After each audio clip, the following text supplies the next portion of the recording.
Because if we would actually be able to focus all of our attention on all of the good that is happening around us, as opposed to all of the negativity and the bad that is around us, we would actually be able to recognize what actually works. If we were to actually able to recognize what actually works, we would recognize that Trump works, because he works for women and all Americans in general.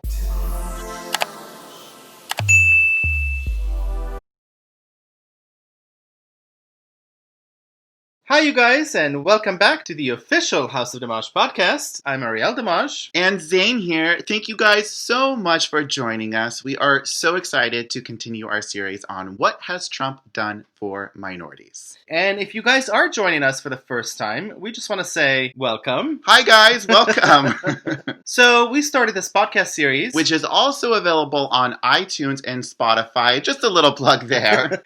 Which is kind of fun because you guys could take us with you on the go wherever you go. And this series is based on a question that we received from one of our viewers. And she asked, when I hear you say that Trump has done a lot for this country and for minorities, please give me some idea of what the bleep you guys are talking about. So in episode 2, we focused on the Black community. And then in episode 3 and 4, we focused on minorities overall. And in today's episode, we are going to focus on women. But before we do, if you haven't done so already, please make sure to subscribe. And hit that notification bell. So that you guys could know when our next video comes out. Or a podcast, or our live. Or our live, yeah.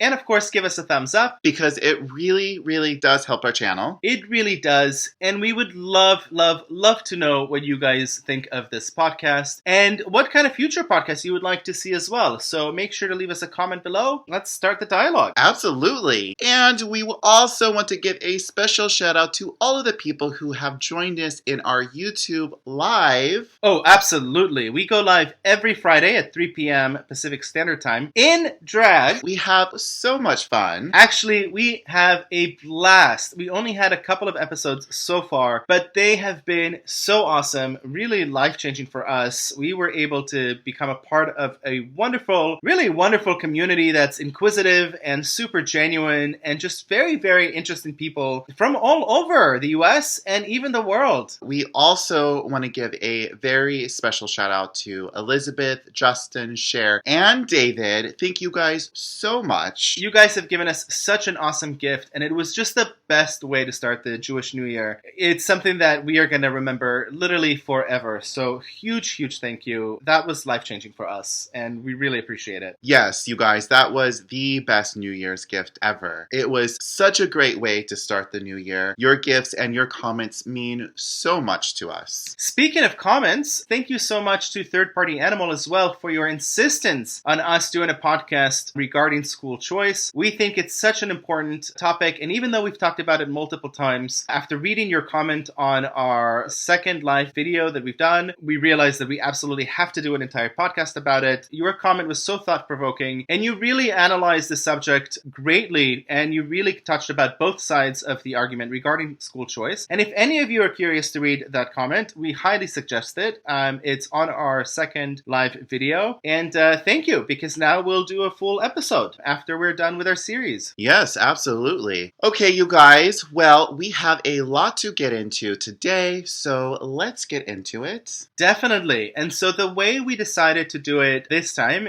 just like last time, we like to keep our podcast around the 1 hour mark. And when we realized that this is going to be closer to the 2 hour mark, we decided to break it down into 2 parts. And the first part is going to specifically concentrate on the historical accuracy of Trump's treatment towards women before he even became president, and the GOP's historic commitment to women's issues throughout the last 100 plus years. And then in part 2, we're going to look at specifically what Trump and his GOP colleagues have done in order to help women during his presidency. And the reason why we like to keep these podcasts around the 1 hour mark is because honestly, we have a technical difficulty with uploading our videos to YouTube. Sometimes it takes 9 hours just to upload a 1 hour podcast, and sometimes it's even taken up to like three days. One of our podcasts took 3 days to upload. So we found if we keep it around the 1 hour mark, it's easier to upload versus, a 2-hour podcast. I don't think we would ever be able to upload one.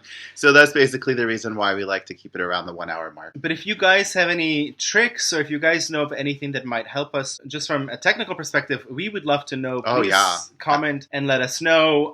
We're thinking that it's most likely just because of our computer. We have a really old and slow Mac. So we're thinking it probably has more to do with our computer than YouTube. But any feedback, any help would be really, really greatly appreciated. Oh, yes, definitely. Thank you, guys.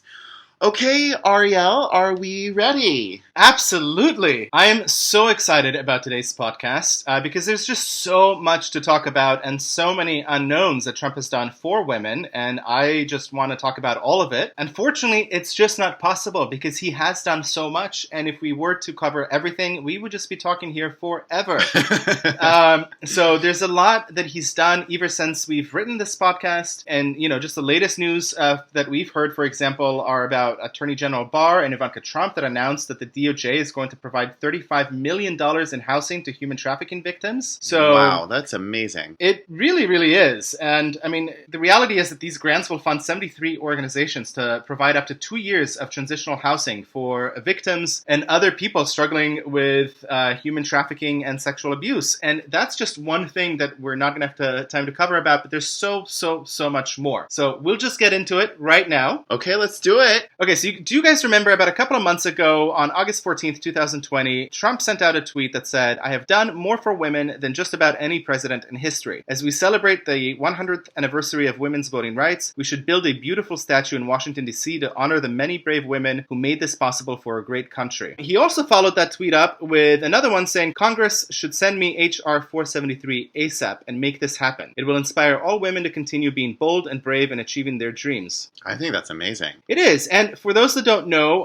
H.R. 473 authorizes the Every Word We Utter monument to establish a commemorative work in the District of Columbia and its environs and for other purposes. Mm-hmm. So it's something that's really, really important. I hope they get it done. Yeah. But, in general, as much hate as Trump and his administration are getting, specifically when it comes to their work with the female population of this country, despite all of that, from a historical perspective, the Republican Party should actually be considered and celebrated as the women's party. Which, of course, is never discussed in social media or mainstream media at all. At all, really. I mean, I rarely hear anything about it. And that's why I think it's so important for us to, just for a brief moment, separate Trump from the GOP and the Republican Party. Because if we can understand the historical connections that the GOP has had to women's issues, we can then also understand why Trump's placement within the GOP really, really makes sense when it comes to supporting women and women's rights and issues that they care about. Obviously, we already know that the mainstream media definitely leans left. So a lot of these things are not discussed. So that's why we have designed these podcasts specifically for you guys so that you can go and get all of the information in one condensed area. So in this podcast, we are going to go and we're going to break down all of the different things, specifically what Trump's done, what the GOP has done for the female population of the U.S. Yes, definitely. Okay, so from a historical perspective, it's really interesting because, in my opinion, the Republican Party should really be considered and celebrated as the women's party. Wow, that's a very controversial thing, Ariel. Right there, just the first statement. But it's interesting because, they really should be doing so much better with this increasingly important electorate that today makes up the majority of our voters. Yeah. So, I mean, just for historical context, right? Like the GOP began as the women's party. They actually fought for and promoted women's suffrage 40 years before it became law. And that is definitely never discussed in mainstream media. Never, right? And just for, I guess, our younger audiences or for the people that forgot, the younger audience that might not know this, the women's suffrage movement was a decades-long fight, almost 100 years, about 80 years to be exact, to win the right to vote for women in the United States. And on August 26, 1920, the 19th Amendment to the Constitution was finally ratified, prohibiting the states and the federal government from denying the right to vote to citizens of the United States on the basis of sex. And following this ratification of the 19th Amendment, the Republicans were also the first to elect a woman to Congress. They elected Jeanette Pickering Rankin, who was an American politician and woman rights advocate, and the first woman ever to hold federal office in the United States. She was elected to the U.S. House of Representatives as a Republican from Montana in 1916, and again in 1940. Wow, you guys, think about that. In 1916, that was over 100 years ago, the Republicans voted in a woman into Congress. That's amazing. That's incredible, especially since you consider that that was 4 years before the 19th Amendment was actually ratified, allowing women to vote. So yeah, that means that Republican men have actually voted for a woman to be part of the House of Representatives. That's something to think about. Definitely, but it doesn't stop there. They also chose the first female speaker of a state house, and that was Minnie D. Craig of North Dakota in 1933. And they also elected the first female Supreme Court justice under President Reagan, Sandra Day O'Connor, and she served from 1981 to 2006. Which I think is very interesting, especially for the younger people who are listening to us right now. A lot of the younger people think it's actually RBG, Ruth Bader Ginsburg, who was the first female Supreme Court justice, which is not true at all. It's not correct. She was actually the second. And so even though she definitely has her place in history, being the first woman elected to the Supreme Court is not one of those reasons. She's done many other wonderful things,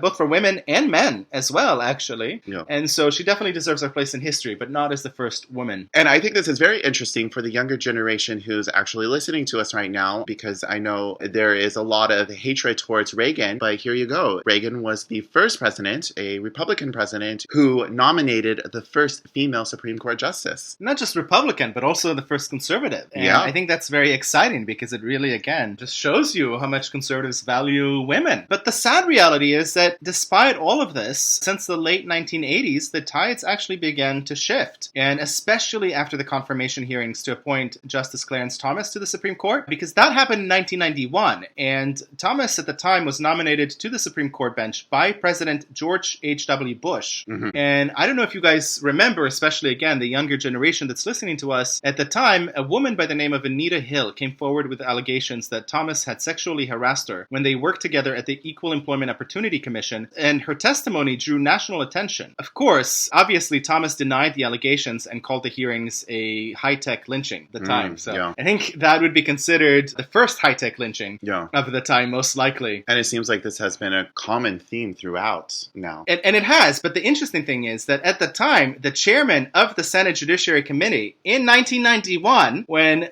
Thomas was nominated, was none other than Joe Biden. There you go. Yes. And he actually got a lot of criticisms because at the time, Biden actually had the audacity to ask her to share the most embarrassing of all of the incidents. He got criticized a lot for it because aside from putting her on the spot, he also failed to control his committee colleagues, and he's been criticized for his decision not to call other women to testify who were actually willing to corroborate her charges. Wow. Now, Biden did call Anita Hill to apologize. That was in 2019, long after he ran for president. And she also said that she will most likely vote for Biden over Trump anyways, just because she really strongly disagrees with Trump and many of his policies. But I think throughout this podcast, what we're going to be looking at is a theme. And that theme is what our leaders and politicians are doing when they're talking to people directly, but also what they're doing behind closed doors. And also, what are they doing when the tides are not going their way? What are they doing before they ran for office? What did they do before they ran for president? And also, what did they do when they needed to stand up to very unpopular opinions? And in this case, we can clearly see that since 1991 to 2019, it's been quite a few years, and Biden has had multiple chances to call Anita Hill and apologize to her. Yeah. And the fact that he chose to apologize after the Me Too movement, yeah. After he already announced that he's going to be running for president again, and needed the black support specifically because black support for Democratic candidates has been eroding drastically since Trump came into office because of all the things that he's done to help the black community. And if you're just listening and if you're just tuning in now and you haven't seen our podcast on what Trump has done for the black community, make sure to check that out because we really go into depth and really talk about what he has really done. Absolutely.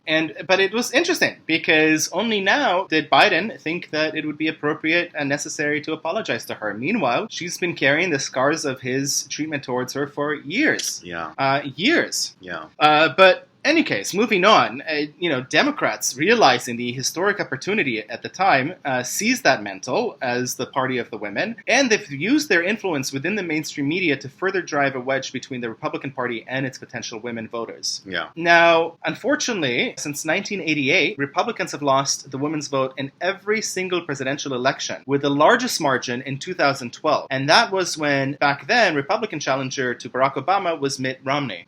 Now, if you guys remember, back then, Mitt Romney and the Republicans lost the women's vote by approximately 12 points. Wow. Which is huge. I mean, that's absolutely huge. Yeah. And in fact, it was the highest margin of women who felt disenfranchised from the Republican Party and its Republican nominee in particular, Mitt Romney. Yeah. And I don't know if you guys remember this. I think it was in the second, possibly in the third debate between Obama and Mitt Romney. At the time, he was asked a question about what he's done in order to further women's participation in his administration when he was governor of Massachusetts. And he responded by saying that he's asked his aides to bring him binders full of women. Yeah, I remember that. Yeah. And at the time, I thought, as weak of a candidate as Mitt Romney was, there was huge injustice that was done towards him because Obama seized on that comment and, he said, why would you need binders full of women? Women are not binders. They're not objects. They're human beings. And of course, the media seized on this comment and made him seem incredibly anti-female when in reality, all he was saying is, I wanted to make sure that the people that I put in charge are females. And I wanted to make sure that the resumes that I look at are only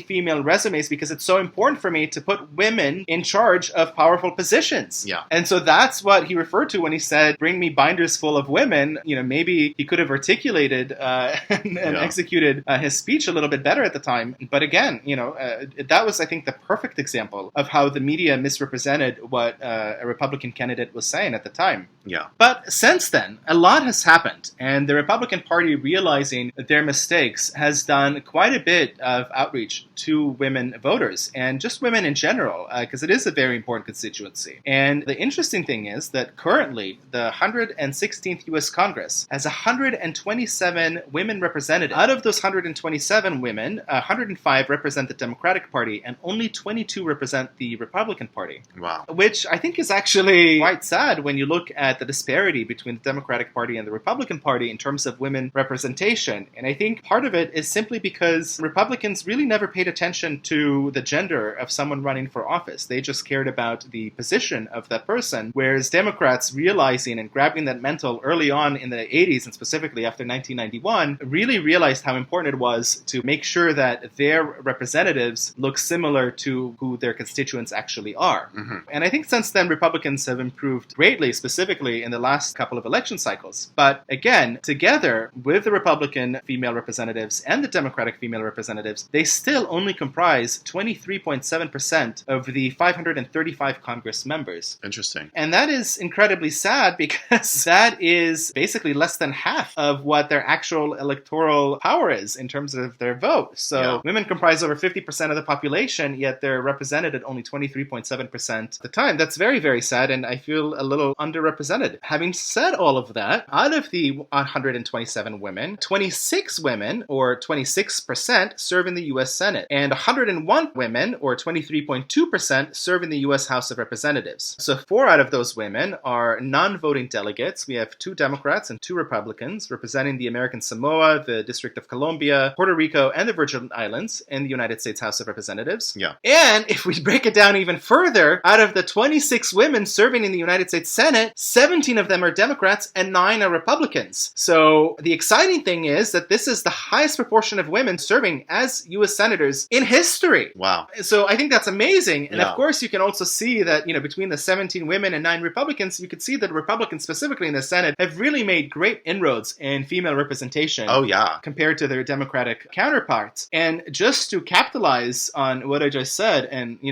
give a little bit more example, just for reference, in January 2017, the number of women serving as senators was also at a record, but that was at 21. So we went from 21 women in January 2017 to 26 women serving today. And out of the 21 women who served in January 2017, 16 of them were Democrats and the other 5 were Republican, only 5. And so it's kind of interesting because in total, since the last session today, the Republicans actually added 4 women to their party while the Democrats only added 1. Huh, wow. So you could really see where the Republicans' priorities problems lie within the women voting bloc today, because they're really, really trying very, very hard to make sure that not only do they have female representation, they want to make sure that the women that they put forward can actually win in the races that they participate. Yeah. Yeah. And still, again, despite all of this, right, and despite all of the historic references that we just made, and despite all of the recent improvements that Republicans have made with women voters, the reality is that President Trump is still not popular with women. And in fact, the media often paints him as the most anti-women president in our country's history. Yeah.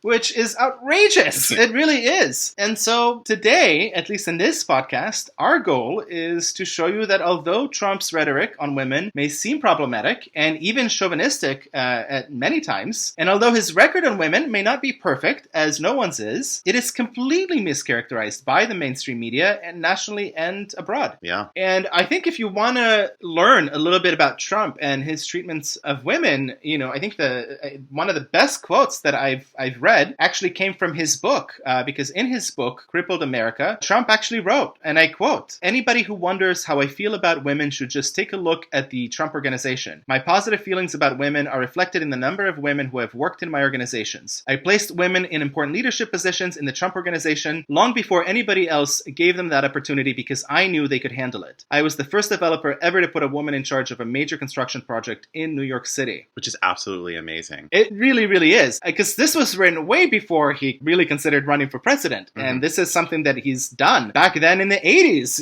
way back. So, over 30 years ago. Yeah. Before he ran for president. And, there are many, many, many articles online about all of the derogatory things that Trump has said about women. And unfortunately, I'm sure many of us have had the misfortune of reading most of them. But again, the reality is that in order to get a fair and complete picture, we must and have to examine his actions as opposed to just his words and rhetoric. Oh, yeah, absolutely. I mean, that's what we've been saying all the time. Look at more of the actions, because the actions really speak volumes. They do. And, the thing about words and rhetoric is that it could easily be misrepresented. I mean, manipulated all the time. And we know this from personal experience. And again, we're nobodies, right? But we were even interviewed a couple of times for different publications where we talked extensively about our support for the president. Yeah. And our words were taken so out of context. Yeah. Just to paint a completely different picture from what we wanted to say. Yeah. And it really taught us a lot. So now, whenever we do get interviewed, we make sure to record our interview so that,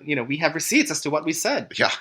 Unfortunately, that's what you have to do in this day and age. Exactly. And again, we're nobodies. So, to take someone like a president who the whole world looks up to and, looking up to and listens to every word that they say, when you take their speeches, their responses and, just snapshots of what they say and misrepresent, it really does a lot of damage. Mm-hmm. And unfortunately, his actions in support of women are so extremely very hard to find. And not because he hasn't done a lot of good for women. It's because it's buried so deeply within the internet search algorithms. The sad reality is that very few journalist organizations incentivize their journalists to actually accurately report on how Trump has elevated women and the issues they care about to the forefront of his agenda. Yeah. And again, I get it. I really, really do. He almost makes it too easy for his detractors to paint him in a negative women-hating light. I get it. And at the end of the day, he is a no-nonsense straight shooter who doesn't go easy on anyone, regardless of their sex, color, or creed. And also because he's not working off a teleprompter or a script fine-tuned by a consultant and a bunch of focus groups. He is so much more prone to making gaffes as a result. Yeah. And feed the anti-Trumpers' Trump derangement syndrome. Yeah. Right? And if we were to actually look closely at his long history working with and dealing with women, we would actually find out that when it comes to women, he not only walks the walk, but he also refuses to pay empty lip service in order to convince women voters that he's on their side. Yeah. He refuses to satisfy liberal elites and the mainstream media like the previous administration did, and the current White House hopeful, Joe Biden. Yeah. Right? And again, his 2019 apology, I think, is just an example because, hello, Joe, where were you all these years before? But anyways, I digress. Trump's trust in female leaders has been really a fundamental characteristic of his presidency. Assigning women to higher power positions in government is no exception. And in fact, he's hired an astounding number of women for senior level positions in the White House, Actually, more than any other president in history, including George W. Bush, Barack Obama, Bill Clinton, literally anyone. And you would think that all of the media outlets would be talking nonstop about this feat of women being in all these senior White House positions. Yeah. But of course, they're completely mum and not a word has been heard about this. Yeah. And despite impressive hiring practices during his first year in the White House, President Trump has received little to no credit for his choice of women for the most senior positions on his cabinet, as well as the West Wing. And in fact, the media very selectively reported only on the male appointees of the Trump administration, claiming that he was appointing more white and male than any first cabinet since Reagan. And of course, this myth was perpetuated by Representative Nancy Pelosi's comments, as well as media reports that Trump only valued the opinions of guys named Steve. Which, again, it's just so ridiculous on so many incredible levels. Because if you look at his inner circle, we know that he pays women who work for him as much or even more than he pays for men. Yeah. And that's because he pays based on performance as opposed to gender. And the women at his administration and Trump organization actually performed better than the men they competed with. Therefore, Trump rewarded their efforts. Yeah. And this is something that we see throughout his career. Meanwhile, his 2016 opponent, Hillary Clinton, on the other hand, said all of the right politically corrected things, but paid women who worked for her 38% less than the men. Wow. Remember, women who don't vote for women have a special place in hell? Well, women who don't pay women a fair share of what they deserve also have a special place in hell. Because this is ridiculous. Yeah. And I really wonder how Biden's treatment of women compares against Trump. And it was unfortunately impossible for me to find data as to how the women working for Biden directly and the Obama administration in general were paid compared to their male counterparts. Yeah, well. But I just want to say, if any of you out there have any resources regarding this, please send them our way. We would really greatly appreciate them. And we will link them as well next to the rest of our resources so that we know whether he paid them fairly or not. Yeah, that would be really great to know. Really great to know. We're less interested in what his pay structure is like today, because what I really want to know is what his pay structures were before he ran for president, before he made that 2019 phone call to apologize. I want to know what he did before the Me Too movement, when no one was looking. And so, since I don't know the information, I'm going to optimistically assume that all high-profile positions, at least the high-profile positions, were probably paid the same. But, Yeah. I don't know. Considering that Hillary Clinton didn't, I don't know how he stacks up compared to her. Yeah. But in any case, more than any other president in recent history, Trump has kept and fulfilled his promises that he's made to his constituents and others, most of which actually benefited women directly. Yeah. His actions prove that he cared about all Americans, right? Not just males, not just whites, and not just women or blacks or Hispanics or Jews or anyone else, because we live in the real world where our jobs and our income levels, along with that of our family members, really matter. Yeah. Our investments that we make, they really matter. And the safety and our security also matters. And our rights to practice our chosen faith unhindered by those who would seek to impose their choices on us also really, really matter. Yeah, absolutely. 100%. Right? I'm an atheist, but I'm not going to impose my beliefs on anyone else. Yeah. And, I would hope that believers wouldn't impose their beliefs on me as an atheist. And we can all coexist and we can all respect each other in this, realm of the United States of America. And that's what being American is all about. It is, because even though it says in God we trust on so many of our official documents, it also says that we get to separate our faith from our government, and we also each get to practice our own belief system as long as it doesn't negatively affect others. And I think that's very, very important, because if we would actually be able to focus all of our attention on all of the good that is happening around us, as opposed to all of the negativity and the bad that is around us, we would actually be able to recognize what actually works. Yeah. Right? And I think that's why the waters are being so muddied by liberals, the Democrats, and the media, because they don't want people to see what actually works. Yeah, because they want to take away the hope. They want to take away the hope. And create fear. Exactly. I completely agree with that. And,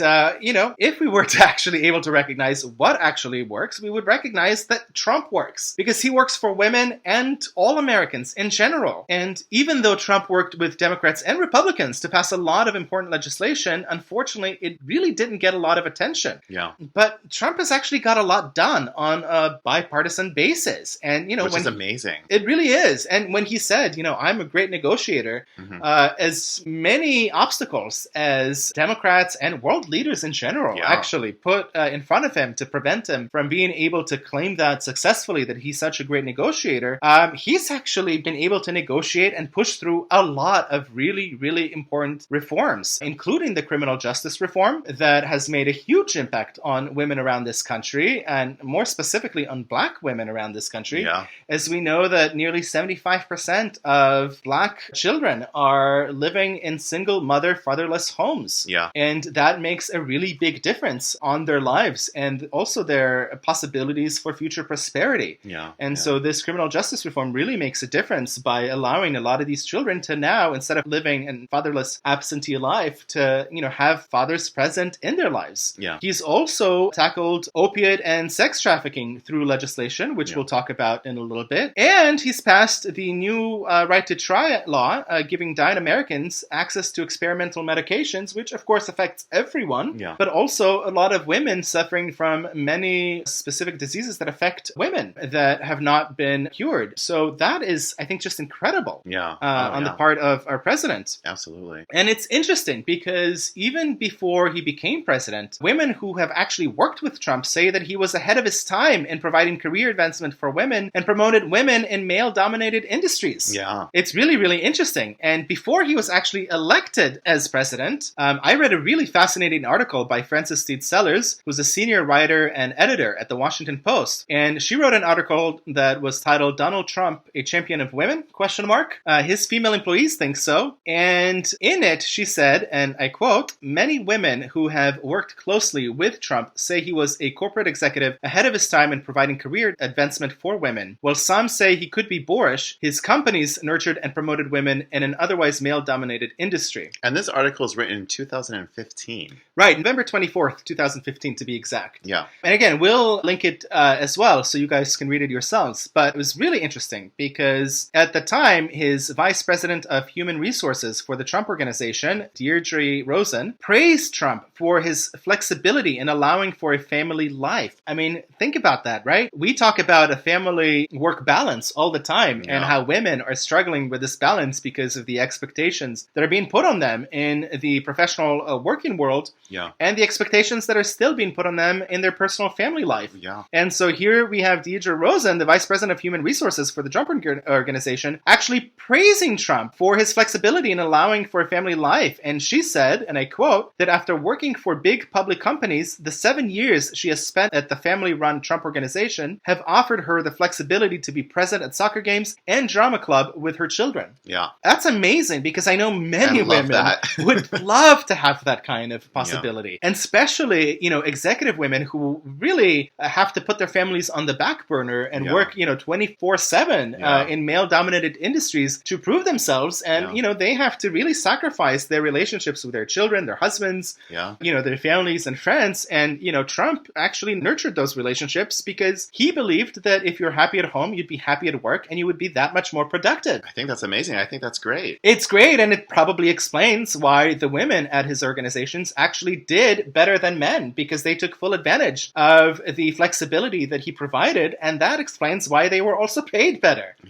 Right? Absolutely. Another former Trump executive, Louis Sunshine, she's a former Trump executive vice president. And she said, and again, I quote, that from the standpoint of being a woman, I just thought he was phenomenal, so supportive and encouraging. Lynn Patton, a Black female executive for the Trump Organization, actually released a statement in 2016. And I remember seeing her statement, and she really tearfully, released the statement. And she said that she did it despite the Trump's family's wishes for her not to release the statement because they were worried for her safety and the kind of negative hatred that she would get as a result of releasing this. But she said that she just couldn't stand by seeing the family that she loved and respected so much being torn apart so much. Wow. And so in 2016, she actually defended her boss against accusations that he's a racist and a bigot. And she tearfully revealed how she struggled with substance abuse and addiction for years. Wow. And instead of kicking her to the curb, she said that the Trump Organization, and more specifically his entire family, loyally stood by her through immensely difficult times. And I am proud to stand before you tonight and support Donald Trump,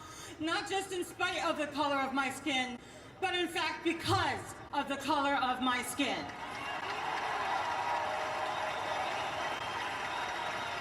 God bless this country, God bless this family, and God bless Donald J. Trump.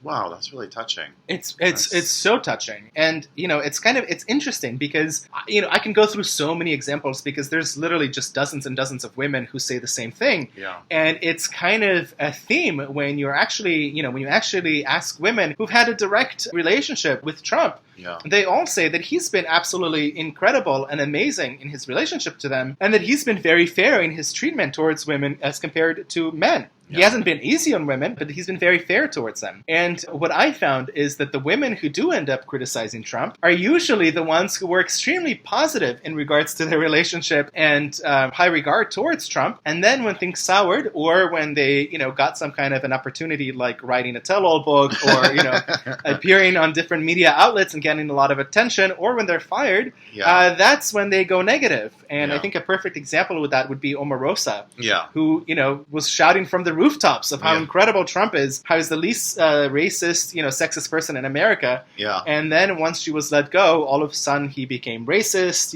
was using the N-word and, all these different slurs, and, really became very, very nasty towards the president when before she was very positive. And, that's just the theme of most of these women. And when you look at the women who had a direct relationship with them, if you look at their history, usually what I found is, if I look further in history, usually what I found is that before they went negative, they actually spoke very highly of him. Yeah. So that's just something very, very interesting. Yeah. And again, it's something that he's been very consistent of. He told George Stephanopoulos on ABC's This Week in 2015 that, again, I quote, "I've had such an amazing relationship with women in business. They are amazing executives. They are killers." Yeah. And I think that's what he respects. He respects strength. He respects sharp people who show strength and the willingness to stand up when they're being pushed around. And when he finds women like that, he respects them just as highly. Yeah. And actually, to build on top of that, in 1989, the world was such a male-dominated world, and especially the corporate world. And at the time, a cover of Savvy Women had the headline that read, "Trump's Top Women." And the subhead read, "Surprise, Mr. Macho's inner circle isn't an all-boys club." Which was a surprise indeed. I mean, and this was in obviously. 1989. This is in 1989, way before he ran for president. And it's just, it's really fascinating because, this was 31 years ago, right? Yeah. 31 years ago when Savvy Women ran him on the cover, 4 of the 8 people in Trump's innermost circle were women, including his then wife, Ivana Trump, who was not in any of these particular photos on the cover of the Savvy Women because she was actually running the Plaza Hotel at the time. Mm-hmm. But all the other women executives were, and all the others were all executive vice presidents. Yeah. And among them, you had Barbara Ress, who was in charge of construction of Trump Tower and then the Plaza. You had Blanche Sprague, who was head of project development. And you also had Susan Heilbronn, who was Trump's chief lawyer. Yeah. At the time, Barbara Ress said that he hired her for his signature project because he liked the way she stood up to the men when he was working for another builder. Again, she also said this was before his bodyguards, before his best-selling books, and before his comb-over. And she says that back when there were just 6 people in the entire Trump organization, 6 people, back when Trump drove his own limo to Ress's father's funeral because the chauffeur at the time was off on that day. So this was the real Trump. Yeah. And overnight, Barbara Ress went from earning $25,000 as an assistant supervisor to $55,000 as vice president, more than doubling her salary, which, now $55,000 doesn't sound that much, but at the time, that was a whole lot of moolah, for a whole lot of people. And it's interesting because she's never even run a project before, ever. But as she said, he told me he knew I could build a Trump Tower, which again is amazing, right? A woman who's never even run a project, and here you have a guy you have our president,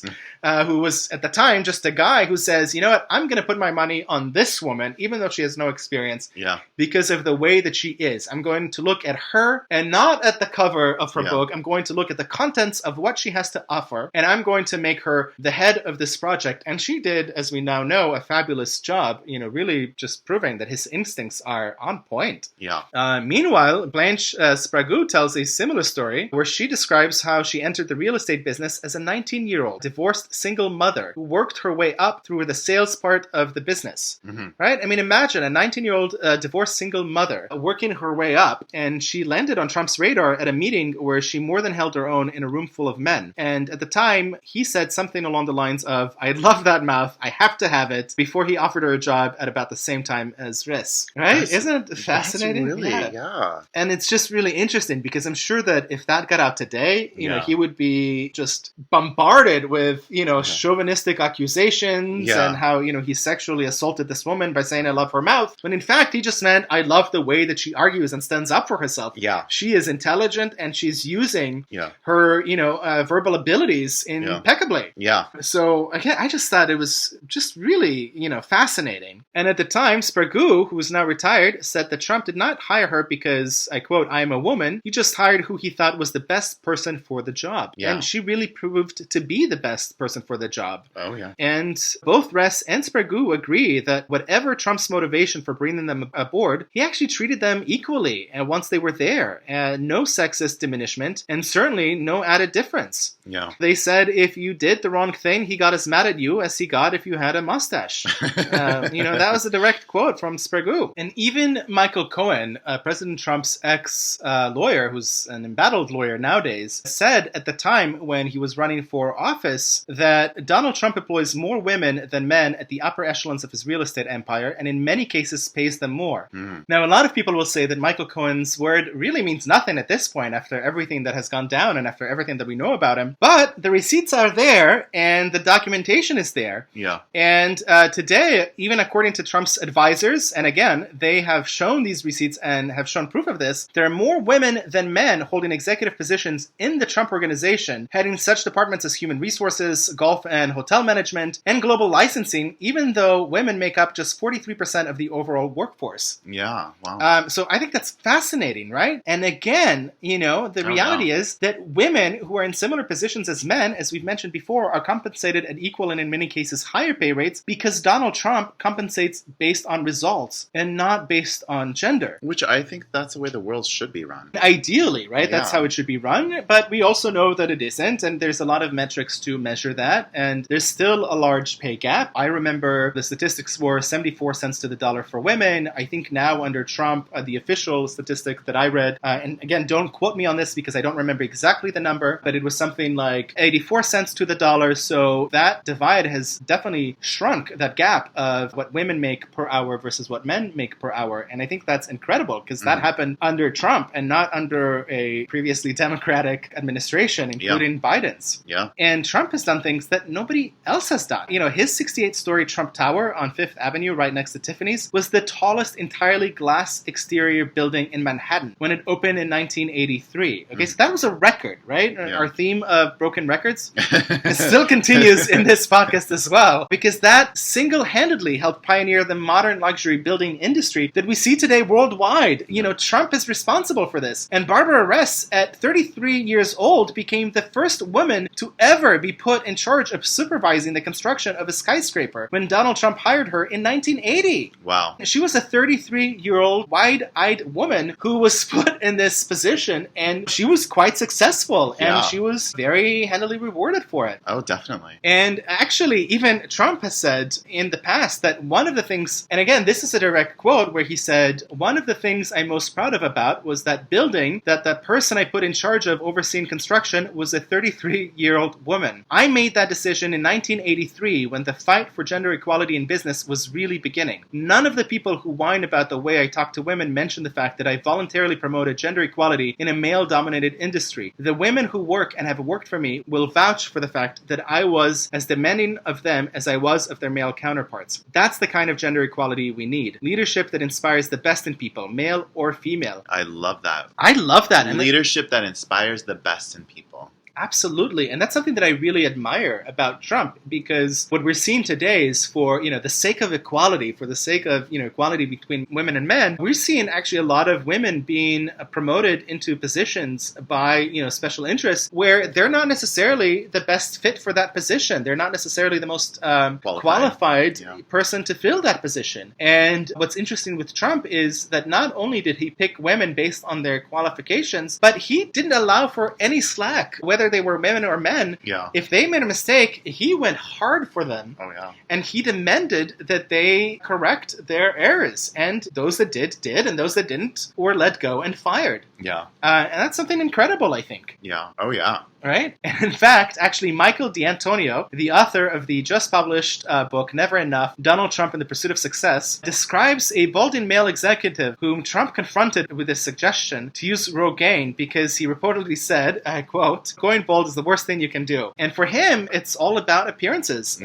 for Trump. And that's something that we know and we could see from his many, many decades of business. And of course, in his administration, he really values looks. And D'Antonio says that, you serve him both by your competence and your looks. He wants everyone around him to seem the way he wants to be seen. The best looking, the smartest, the best. Period. Appearances matter more than anything to him. Yeah. Because I think even though I wouldn't consider Trump superficial, I think he understands that the public is. And I think he understands that people, unfortunately, are judged based on their looks. Yeah. So when he's choosing people of power, he wants them to look good. And I don't mean look good in terms of, being sexually pleasing. I mean looking good as in being put together. He wants them to look like they're put together, wear their best clothes, Look the part, play the part. Look the part, play the part. You want to be professional, you want to play with the big boys and the big women, then you have to dress the part. And in fact, Sarah Malone, an executive vice president of the Trump International Golf Links in Aberdeen, Scotland, praised her boss, saying that unlike many employers, women are given equal status in the business. I report directly to Trump. He is tough, but he is a great motivator and empowers his team to get results. Yeah. And that just adds to the long list of women who worked for him who praised them. Satya Spragu, who also said that he was the best boss she's ever had. And she left the Trump organization after nearly 20 years and even created her own real estate brokerage with